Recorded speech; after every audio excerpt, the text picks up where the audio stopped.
So again, welcome everyone.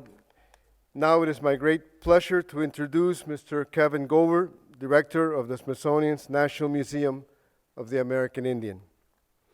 A law professor and scholar with a long trajectory of public service, Mr. Gover is a citizen of the Pawnee Indian Nation of Oklahoma. Please help me welcome Mr. Kevin Gover.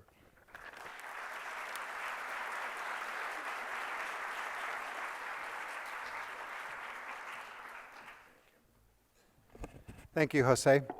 Welcome, everyone, to the Smithsonian's National Museum of the American Indian.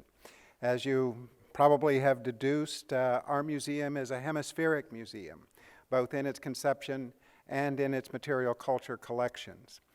We have over 200,000 items from Latin America, and therefore the NMAI is an international center of the indigenous history of the Americas and of the living native cultures of the Americas.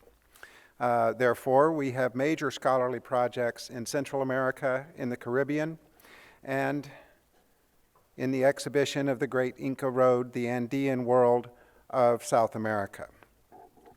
When the opportunity arose to develop such a project as the Great Inka Road, we understood the breadth and importance it represented to our mission of bringing to North America the superlative stories of our indigenous brothers and sisters in South America. All across the Americas, Native people face the same misrepresentations of their past and their present. The concept of terra nullius, for example, that the Americas were unsettled wilderness owned by no one. The fact of the Great Inka Road belies that notion.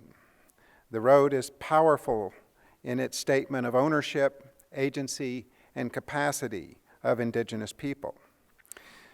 As you will hear today, the Inca are one of the primary examples of the achievements of the indigenous people in the Western Hemisphere.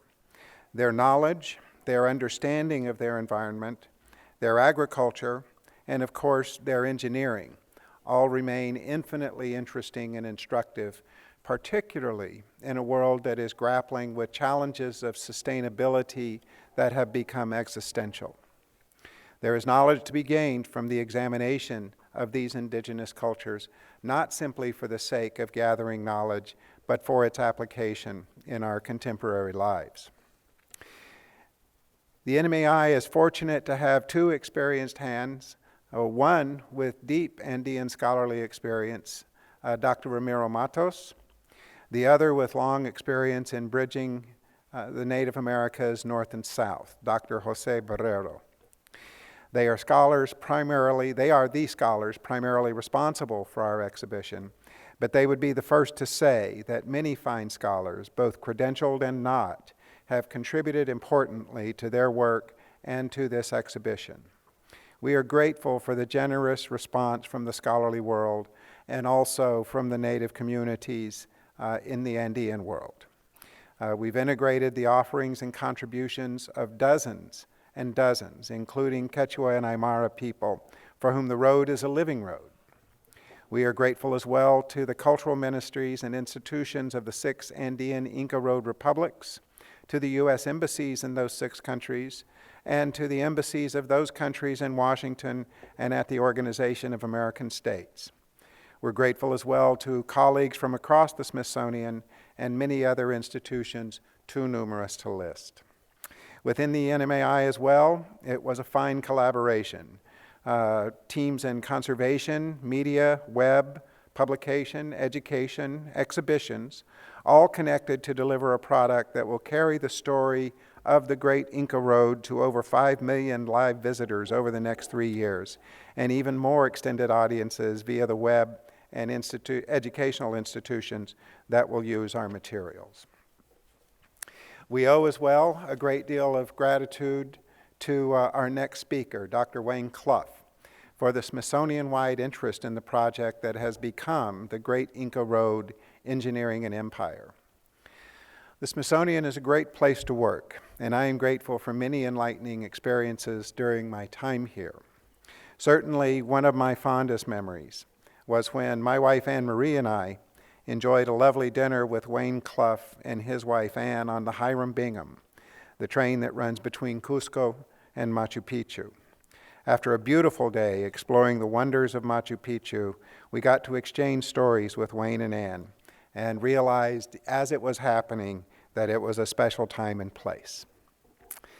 Dr. G. Wayne Clough served as the 12th Secretary of the Smithsonian Institution from July 2008 to December 2014. Dr. Clough launched a new era at the institution, expanding the Smithsonian's global relevance and helping the Smithsonian shape its future through research, education, and scientific discovery on major topics of the day. One of his first initiatives led to a new strategic plan that speaks to 4 grand challenges that bring together the diverse resources of the Smithsonian's museums and research centers through interdisciplinary approaches. Before his appointment to the Smithsonian, Dr. Clough was president of the Georgia Institute of Technology for 14 years, where he had received his bachelor's and master's in civil engineering from Georgia Tech in 1964 and 65, and a doctorate in 1969 in civil engineering from the University of California, Berkeley. So please welcome Dr. Wayne Clough.